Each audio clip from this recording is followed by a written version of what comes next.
মাংসটাকে ছোট ছোট কিউব করে কেটে নিয়েছি। এবার এতে নুন দিয়েছি একটু, আর এতে লেবুর রস দেব।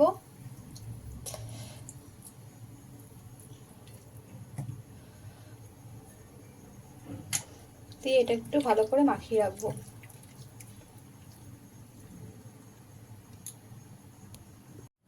এবার এতে আদা রসুনের পেস্ট দিলাম,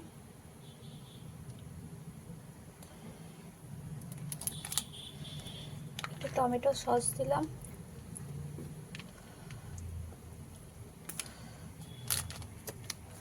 আর গোলমরিচের গুঁড়ো দিলাম। দিয়ে ভালো করে ম্যারিনেট করে রেখে দেবো।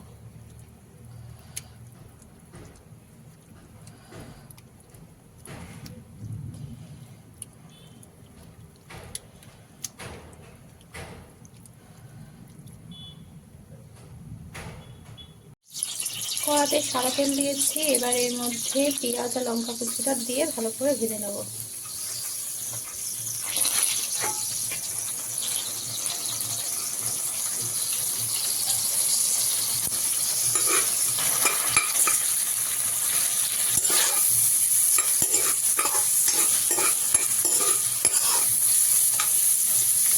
পেঁয়াজটা একটু ভাজা ভাজা হয়ে গেলে আগে থেকে যে ম্যারিনেট করা মাংসটা আছে, যেটার মধ্যে লেবুর রস, আদা বাটা, একটু রসুন বাটা, গোলমরিচ গুঁড়ো, নুন আর সামান্য চাট মশলা মাখিয়ে রেখে দিয়েছিলাম, সেটা এবার এর মধ্যে অ্যাড করে দেবো।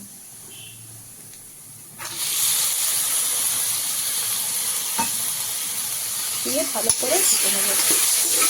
আর একটু টমেটো সসও দেওয়া ছিল।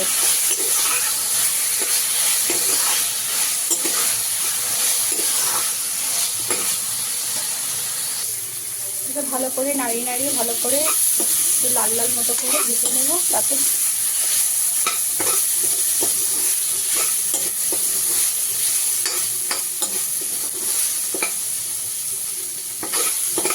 চিকেনগুলো একটু লাল লাল মতো হয়ে গেলে এতে সামান্য একটু জল দিয়ে দেবো, যাতে এটা ভালো করে সিদ্ধ হয়ে যায়।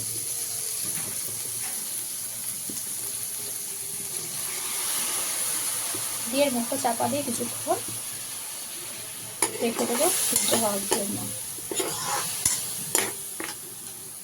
এবার ঢাকনাটা খুলে আমরা দেখে নেব মাংসটা সিদ্ধ হয়েছে কিনা। আমাদের মাংস সিদ্ধ হয়ে গেছে। এবার রেডি আমাদের এই মাংসের টুকরা। আটাটা প্রথমে পরিমাণ মতো আটা নিয়েছি। এতে সামান্য নুন, একটু তেল আর একটু জল দিয়ে আটাটাকে ভালো করে মেখে নেব, ঠিক যেরকম করে লুচির আটা মাখতে হয়।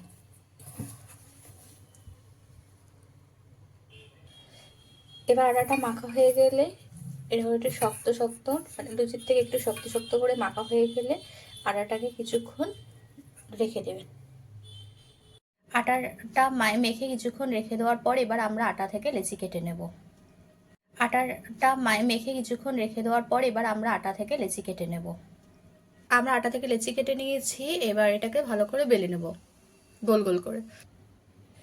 আপনারা চাইলে তেল দিয়েও বেলতে পারেন, আবার আটা দিয়েও বেলতে পারেন। ভালো করে বেলে এবারে তুলে নেব। এবার বেলে রাখা পরোটাগুলো প্রথমে ভালো করে ভেজে নেব। এটাকে উল্টে দেবো।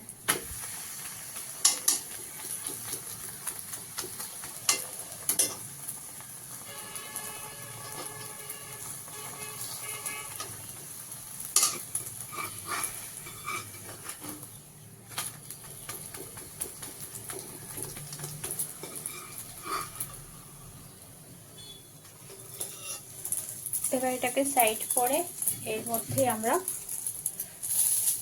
ডিমটাকে দিয়ে দেবো।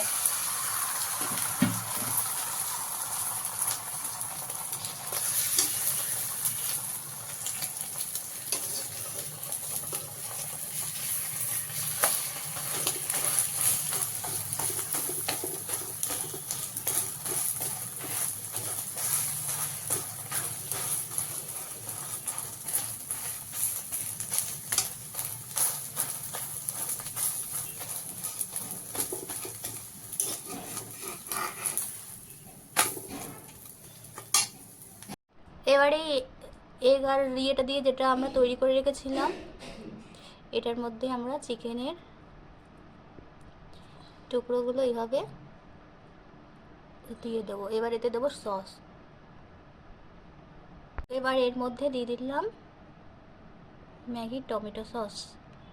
রেডি আমাদের এগ চিকেন রোল। বিকেলে স্ন্যাক্সের জন্য বাড়িতে তৈরি সুস্বাদু এগ চিকেন রোল।